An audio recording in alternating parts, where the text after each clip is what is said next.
스위스 출신의 신앙인이요 또 법률가며 사상가인 칼 힐치라는 분이 이런 말을 했습니다.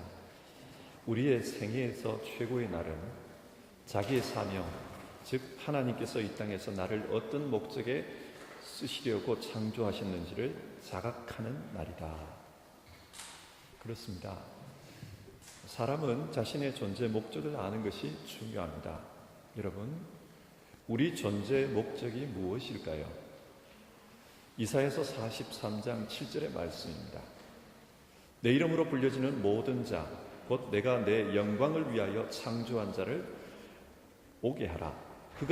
그를 내가 지었고 그를 내가 만들었노라. 이 말씀에서 하나님께서 우리를 창조하신 이유가 무엇이라고 합니까? 내가 내 영광을 위하여 창조한 자, 하나님의 영광을 위해서 창조했다고 말씀합니다. 우리의 존재 목적은 하나님의 영광을 드러내는 것입니다. 그런데 하나님의 영광이 무엇입니까? 출애굽기 40장을 보면 모세가 하나님의 말씀대로 성막을 만들고 그 성막을 봉헌하는 장면이 나옵니다. 그 봉헌할 때 이런 현상이 나타났습니다. 구름이 회막에 덮이고 여호와의 영광이 성막에 충만하네. 구름이 성막에 가득했습니다. 이게 현실적인 현상입니다. 그런데 그 현상을 이야기하면서 여호와의 영광이 충만했다. 성경은 그렇게 표현합니다. 여기서 여호와의 영광이 무엇입니까? 성경에서 영광이라는 말은 하나님의 존재가 나타나는 것, 혹은 하나님의 본질이 드러나는 것, 그것과 연관이 있습니다. 그러니까 눈에 보이는 것은 구름이지만 사람들은 그 현상을 보며 하나님이 임재했다, 그걸 느꼈다는 겁니다. 그래서 여호와의 영광이 충만했다, 그렇게 표현합니다. 요한복음 1장 14절 말씀이 육신이 되어 우리 가운데 거하시네. 우리가 그의 영광을 보니 아버지의 독생자의 영광이요 은혜와 진리가 충만하더라. 성경은 예수님을 하나님 아버지의 독생자의 영광이라고 표현합니다. 이게 무슨 말입니까? 보이지 않는 하나님이 예수님 안에서 자기 존재를 드러내셨다. 그래서 예수님을 보며 하나님을 느낀다, 그 말입니다. 자, 여러분, 하나님의 영광이 무엇입니까? 하나님의 영광이란 하나님께서 자기 존재를 나타내는 것입니다. 그러면 원점으로 돌아가서 다시 한번 생각해 봅시다. 사람의 존재 목적이 하나님께 영광을 돌리는 것이라고 했습니다. 그러면 이 말이 의미하는 것이 무엇일까요? 사람은 이 세상에 하나님의 존재를 드러내는 것, 그것을 목적으로 한다는 말입니다. 그래서 성경은 사람이 하나님의 형상으로 창조됐다, 그렇게 말합니다. 사람을 보면서 와, 정말 하나님이 살아계시구나, 하나님이 이런 분이시구나, 그것을 깨닫게 하기 위해 사람이 창조되었습니다. 예수님이 성육신하셔서 했던 바로 그 일을 인간으로 하여금 하도록 하나님은 창조하신 겁니다. 그러나 현실이 어떻습니까? 사람은 타락했습니다. 그래서 로마서 1장은 이렇게 말씀합니다. 하나님을 알되 하나님을 영화롭게도 아니하며 감사하지도 아니하고 오히려 그 생각이 허망하여지며 미련한 마음에 어두워져서 썩어지지 아니하는 하나님의 영광을 썩어질 사람과 새와 짐승과 기어다니는 동물 모양의 우상으로 바꾸었느니라. 타락한 인간은 하나님의 영광을 우상의 형상으로 바꾸어 버렸습니다. 타락의 한 현상입니다.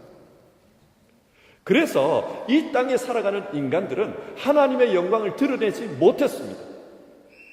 그렇기 때문에 예수님께서는 자신을 따르고 자신을 믿는 제자들에게 요구하십니다. 16절, 이같이 너희 빛이 하나님 앞에 비치게 하여 그들도 너희 착한 행실을 보고 하늘에 계신 너희 아버지께 영광을 돌리게 하라. 그리스도인들이 이 땅에서 해야 할 일은 바로 이것입니다. 사람들은 하나님을 드러내지 못합니다. 그래서 너희 착한 행실을 보고 하늘에 계신 너희 아버지께 영광을 돌리게 하라.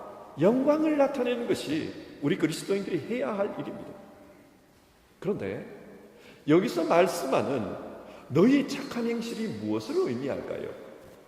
착한 행실을 통해 하나님을 드러내라고 합니다. 그런데 착한 행실이 뭡니까? 예를 들어서 생각해 보겠습니다. 창세기 26장을 보면 이삭이 살던 시절에 큰 기근이 발생했습니다. 그래서 이삭은 애굽으로 피난 가려고 합니다. 그때 하나님께서 이삭에게 나타나 말씀합니다.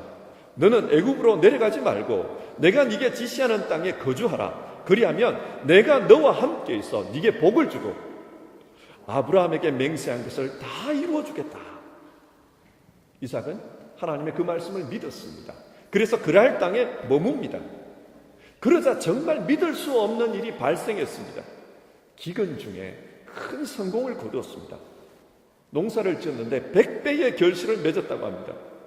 우리로 말하면 경제 위기에 처했는데 그때 대박이 났다는 겁니다. 하지만 그것 때문에 그랄 사람들이 시기하고 이삭을 핍박합니다.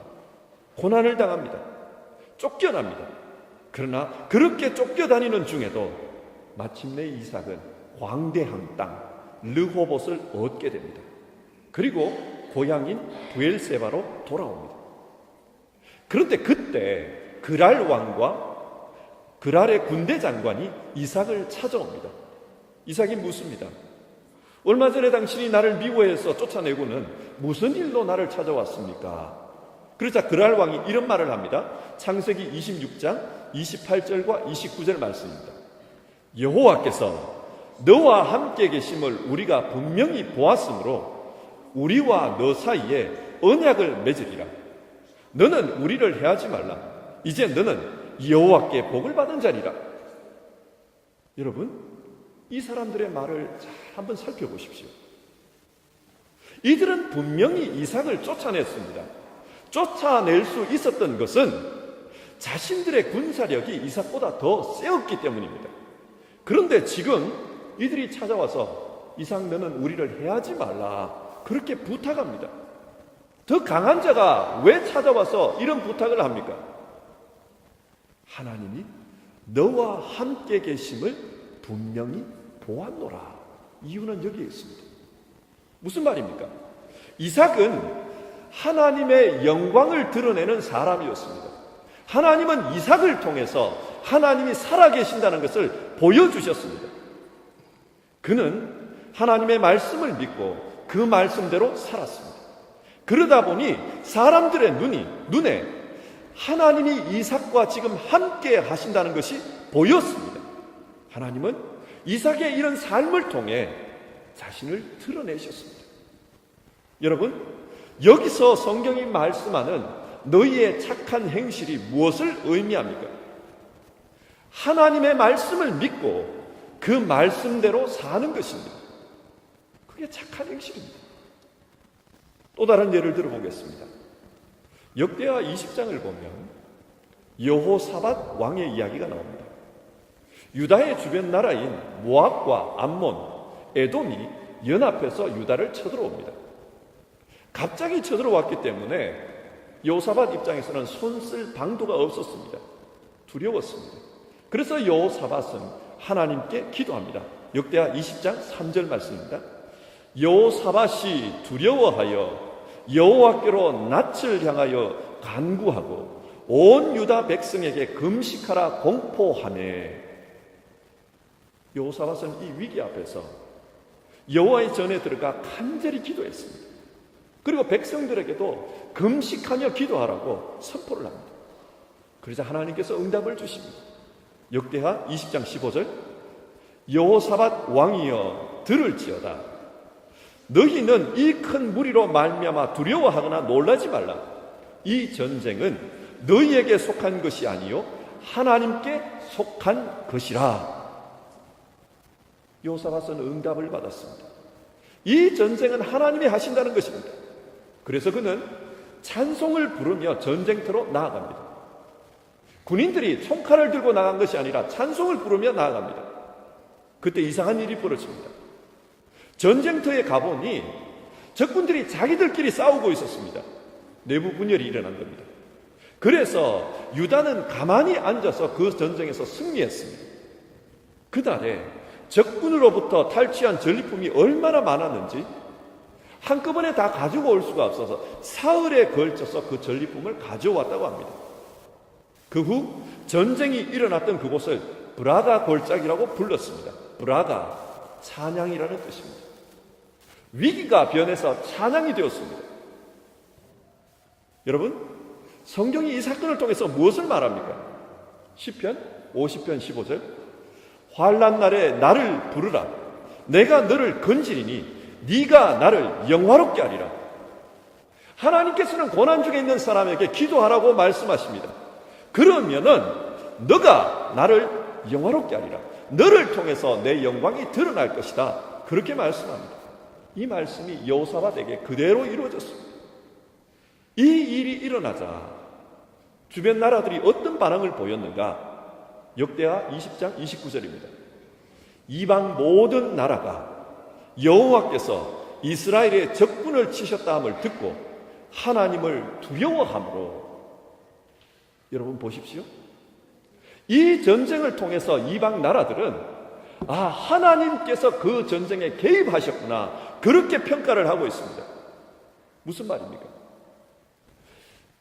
여호사밧의 기도를 통해서 하나님께서 거기에 나타나셨다는 말입니다. 정말 하나님이 살아계시구나, 그분이 역사를 하셨구나, 그게 깨달아졌다는 겁니다.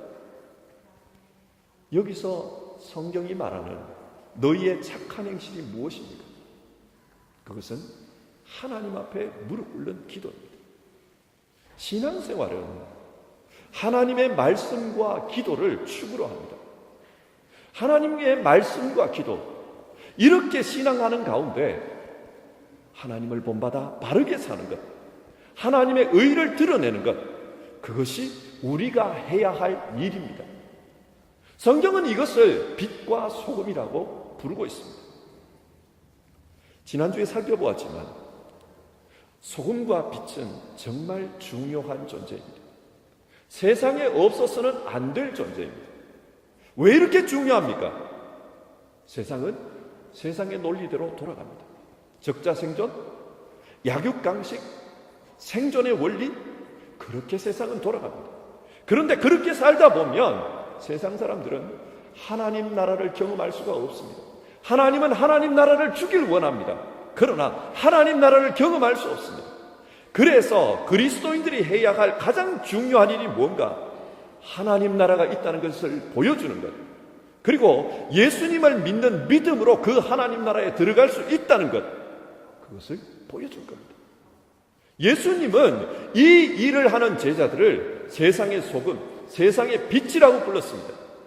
현상적으로 보면 그들은 보잘것없는 존재입니다. 하지만 예수님께서 하신 그 일을 그들도 하기 때문에 너무나도 중요하다고, 너희는 세상에서 정말 중요한 사람이라고, 세상의 영혼을 구원하는 그런 사람이라고 말씀하셨던 겁니다. 그리스도인은 중요한 사람들입니다. 그런데 여러분, 이렇게 중요한 그리스도인들이 주께서 원하시는 일을 하기 위해서 이 세상에서 어떻게 살아야 할까요? 어떻게 해야 하나님께 영광을 돌릴 수 있겠습니까? 먼저는 세상 속으로 가야 합니다. 세상 속으로 가야 그곳에 하나님의 영광을 나타낼 수 있습니다. 내가 세상 속에 있어야 나를 통해 하나님의 영광이 드러날 수 있습니다. 오늘 본문에 주목해 보십시다. 너희는 세상의 소금이라, 너희는 세상의 빛이라. 예수님은 절대로 너희는 교회의 소금이다, 교회의 빛이다, 그렇게 말씀하지 않았습니다. 세상의 소금이고 세상의 빛이라고 하셨습니다. 예수 믿는 사람들의 사명지는, 그들이 사명자로 서 있어야 할 곳은 바로 세상입니다. 예수님은 하나님을 씨 뿌리는 농부로 비유하셨습니다. 하나님께서 씨를 흩으십니다. 실제로 초대교회 이야기를 보면 하나님께서 씨를 흩으시는 이야기입니다. 예루살렘에 박해가 일어납니다. 그러자 제자들이 흩어집니다. 그 흩어진 제자들이 사마리아로 가고 다메섹으로 가고 시리아로 가고 그렇게 해서 그곳에 교회가 세워지고 천국 복음이 전해집니다. 하나님은 흩어진 사람을 통해 하나님의 영광을 나타내셨습니다. 우리가 이것을 믿는다면 지금 우리는 어떤 마음으로 살아야 할까요? 하나님께서 나를 이곳으로 흩으셨다. 흩어진 이곳이 내 사명지다. 그 생각으로 살아야 합니다. 어떤 분들이 저에게 목사님, 교회 일을 하시는 게 힘드시죠? 그렇게 말씀을 했습니다. 그런데 따지고 보면요, 목사는 상대적으로 쉬워요. 교회 일이 쉽다는 말이 아닙니다. 목사는 교회 안에서 주로 살기 때문에 쉽습니다. 진짜 어려운 게 뭡니까? 세상에서 믿음으로 사는 것입니다. 그리고 그 믿음을 통해 하나님을 드러내는 것이, 그것이 진짜 어려운 것입니다. 너무 어렵습니다. 어렵다 보니 어떤 분들은 세상으로 들어가는 것을 포기해버리고 교회로 숨어버리는 분들이 있습니다. 기독교 역사를 보면 이런 분들이 참 많았습니다. 세상이 타락하고 그곳에서 신앙하기가 어려우니까 산속에 수도원을 만들고 자기들끼리 숨어버렸습니다. 여러분, 이게 하나님의 뜻일까요? 교회가, 그리고 그리스도인들이 세상에서 개토화되어서 사는 것, 이게 하나님의 뜻일까요? 그러나 이런 현상은 오늘날에도 많이 일어납니다. 오늘 본문에서 예수님은 등불을 켜서 말 아래 두면 안 된다, 그렇게 말씀하셨습니다. 여기서 말하는 말이 무엇입니까? 말이라는 걸 요즘은 잘 안 쓰기 때문에 젊은 분들은 이 말을 보고 달다닥 달리는 그 말을 생각할지 모르겠어요. 그런데 말은 그런 게 아니고 쌀이나 곡식을 재는 그 그릇을 의미합니다. 대박이라고 하죠. 등불을 말 아래 두면은 안 된다. 그렇죠. 그 대박 밑에다가 이 등불을 놔두면은 불이 바깥으로 새 나오지를 못합니다. 캄캄합니다. 어둠을 절대 밝힐 수가 없습니다. 그리고 등불을 말 아래 두면요, 어떻게 되는가? 말 아래 두면 산소가 부족해서 그 안에서 등불이 타다가 결국은 불이 꺼지고 맙니다. 그렇습니다. 신앙이 개토화되면요, 결국 자기도 죽습니다. 수도원 운동이 처음에는 아주 좋은 영향을 미쳤지만, 그런데 시간이 흐르면서 결국 마지막을 보면은 타락해서 부패해서 망하는 경우가 굉장히 많았습니다. 교회의 골칫거리가 되는 경우가 굉장히 많았습니다. 등불을 말 아래 두면 그 등불이 꺼지고 맙니다. 그러나 사람들은 이런 신앙을 원합니다. 교회 안에 숨기를 원합니다. 그러나 하나님은 우리가 삶의 터전으로 가서 말씀으로 싸우고, 말씀으로 싸우는 이삭이 되고, 기도로 싸우는 여호사밧이 되라, 그걸 원하십니다. 전쟁은 하나님께 속하였노라, 그것을 믿고 그 터전으로 가서 고통을 당해라, 하나님은 그걸 원하십니다. 교회는요, 교회 자체가 존재의 목적이 되어서는 안 됩니다. 교회는 교회를 위해서 존재해서는 안 됩니다. 교회가 성장하고 교회가 부흥하기 위해서 성도들이 존재하는 것이 아닙니다. 교회는 성도들이 흩어지기 위해서, 그 흩어지는 성도들이 힘을 얻게 하기 위해서, 그래서 존재합니다.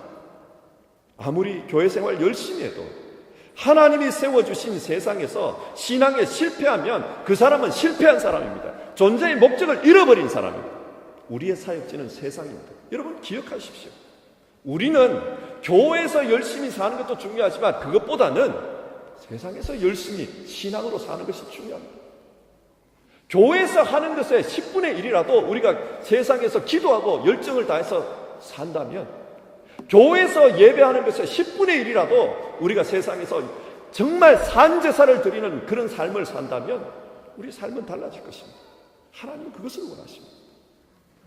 그런데 조심할 게 있어요. 조금 전에 우리 그리스도인들은 세상으로 가야 한다, 그렇게 말씀을 드렸는데, 자칫하면 세상으로 가서 신앙을 잃어버리는 경우도 발생합니다. 예수님은 이것을 오늘 맛을 잃은 소금이라고 그렇게 말씀합니다. 13절입니다. 소금이 만일 그 맛을 잃으면 무엇으로 짜게 하리요? 후에는 아무 쓸데없어 다만 밖에 버려져 사람에게 밟힐 뿐이니라. 오늘날 용어로 바꾸면 그거 썬데이 크리스찬 돼서 쓸모없는 인간 된다, 그 말입니다. 어떻게 소금이 맛을 잃을 수 있을까? 오늘날로서는 이해가 잘 안 돼요. 그러나 예수님 당시의 소금을 우리가 생각해 보면 이해가 돼요. 예수님 당시의 소금은 사해 바다 같은 곳에서 채취한 흰색 덩어리 암염입니다. 그런데 이 덩어리는 소금만 있는 덩어리가 아니고 흙과 소금이 섞여서 굳어진 돌 같은 덩어리입니다. 보기에는 소금 덩어리 같아도 실제로는 그 안에 흙 성분이 더 많이 들어 있습니다. 이런 덩어리를 습기가 많은 곳에 두면은 소금기는 녹아서 흘러버리고 흙만 남게 됩니다. 보기에는 흰 덩어리, 소금 덩어리 같아요. 그러나 맛이 없습니다. 맛을 잃은 소금이 되는 것이죠. 소용 가치가 없어집니다. 그래서 연탄재처럼 밖에 버려져 사람에게 밟히게 된다. 그게 예수님 말씀입니다. 그리스도인은 세상으로 가야 합니다. 하나님은 그곳을 사명지로 주셨습니다. 그런데 어떤 분들은 이 말씀을 듣고 진짜 세상에서만 매달립니다. 직장에만 매달립니다. 또 어떤 분들은 가정에만 매달립니다. 그런데 그렇게 직장 일에 매달리고 그렇게 가정 일에 매달리면 그 직장이 변화되고 그 가정이 변화돼야 그게 주님이 말씀하신, 주님이 원하시는 현상입니다. 그러나 많은 경우 직장에 매달리다 보면 직장이 변화되는 게 아니라 내가 변화되어 버립니다. 내가 변질되는 거죠. 내가 세상 사람이 되어버립니다. 가정 일에 매달리면 그러면 가정이 변화되어야 되는데 내가 변화되어 버립니다. 변질되어 버립니다. 그래서 믿음을 잃어버립니다. 세상 사람하고 똑같이 살아갑니다. 사울 왕을 한번 보십시오. 하나님께서 사울 왕에게 주신 사명지는 이스라엘을 다스리는 정치 현장이었습니다. 그래서 그는 정치에 매달립니다. 어떻게 하면 나라를 견고하게 세울까? 사울이 생각한 대답은 권력을 집중하는 것과 후계 구도를 튼튼히 하는 것이다. 그래서 그 일에 몰두하면서 살아갑니다. 그런데 그 결과 어떻게 되었습니까? 결국 그는 망했습니다. 평생 자기 권력을 집중화시키기 위해서 다윗을 제거하려고 온 전력을 투구하다가 시간 다 보냈습니다. 성경을 읽다 보면 사울도 예언자 중에 있느냐 그런 말이 나와요. 사울도 처음에는 성령 충만했습니다. 하나님의 영이 그에게 함께 했습니다. 그래서 하나님의 영으로 예언하던 사람이었습니다. 그런데 그렇게 권력에 집중하고 정치 현장에 집중한 결과 어떻게 되었습니까? 추잡한 권력의 동물이 되어버리고 말았습니다. 그래서 사람들이 하는 말이 어휴 저것도 그리스도인이라고 그렇게 비아냥거리면서 사울도 예언자 중에 있는가 그런 말을 했던 겁니다. 자기 다움을 잃어버리면, 자기 특성을 잃어버리면 그렇게 됩니다.